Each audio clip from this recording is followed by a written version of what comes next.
أخذوا السهم من الثاني ورموا به سعد، قال وقع بجانبي فأخذته فرميت به الثالث فقط. سهم واحد كتل ثلاثة. قال له يا سعد ترمي بسهم واحد ثلاثة من المشركين؟ قال لهم أن هذا السهم نبلنيه رسول الله صلى الله عليه وسلم، هو الشال والخطين في الغوث ولا الإربيا كتل به ثلاثة من المشركين. ويقول سعد رضي الله عنه في غزوة بدر أنه رأى رجلان أبيضان يقاتلان عن يمين النبي صلى الله عليه وسلم وعن شماله. وفي هذه كرامة لسعد أنه رأى الملائكة، رآهم يقاتلان عن يمين النبي صلى الله عليه وسلم وعن شماله. وقيل أهل العلم في ذلك أن سعدا قد رأى الملائكة. يقول ابن مسعود رضي الله عنه اتفقنا أنا وسعد وعمار بن ياسر يوم بدر أن نجمع الغنائم. اتفقوا إنهم يجمعوا الغنائم وبعدين بعد ما يجمعوهم يقسموهم. قال ابن مسعود فلم أتي بشيء ولم يأتي عمار بشيء، وجاء سعد ابن أبي وقاص بأثيرين رضي الله عنه. سعد بن أبي وقاص ولاه عمر بن الخطاب الكوفة وعزله وقال لم أعزله لخيانتي، وليس أنه لا يقدر على القيادة، عزله لشيء في نفسه. وهو كما ذكرنا من أصحاب الشورى الستة الذين مات رسول الله صلى الله عليه وسلم وهو عنهم راض. وعرف سعد رضي الله عنه أنه مستجاب الدعوة. سأل النبي صلى الله عليه وسلم أن يسأل له الله أن يكن مستجاب الدعوة، قال له أطب مطعمك تكن مستجاب الدعوة. كان رضي الله تعالى عنه مستجاب الدعوة. أقول ما تسمعون واستغفر الله لي ولكم فاغفروا المستغفرين.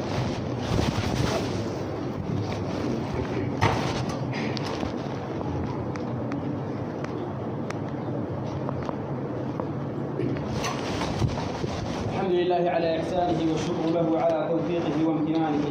أحمده حمد الشاكرين الذاكرين، حمدا يليق بجلال وجهه وعظيم سلطانه ومتتالي آلائه ووافر نعمه وجزيل إحسانه. قد تحدثنا عن صحابي الجليل سعد بن أبي وقاص رضي الله تعالى عنه وأرضاه. وقيل أنه كان من الصحابة مستجابين الدعوة.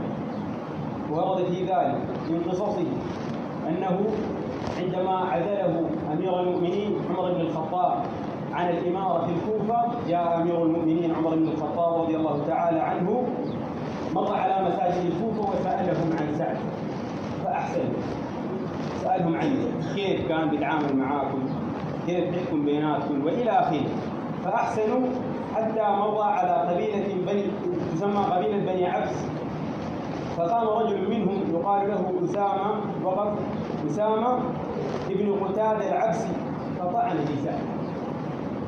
واحد منهم وقف على حيله وقال، وهو أسامة ابن قتادة العبسي، قال أن سعد لا يحكم بالسوية ولا يصلي الصلاة التي نعرفها، يعني ما يصلي بين صلاة وجيش زي ما قلت.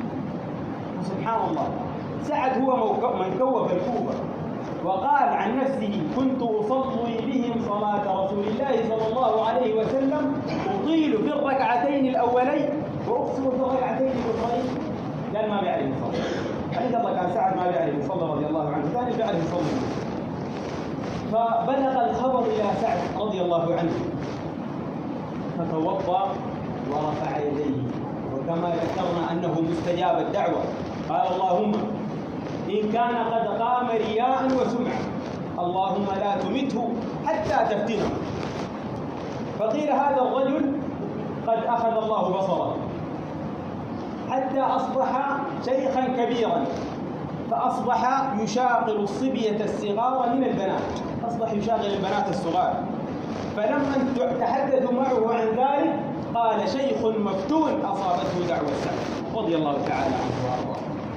ومر سعد رضي الله تعالى عنه وأرضاه عن قوم يجلسون حول رجل يطعن في علي رضي الله عنه وفي الزبير وفي طلحة.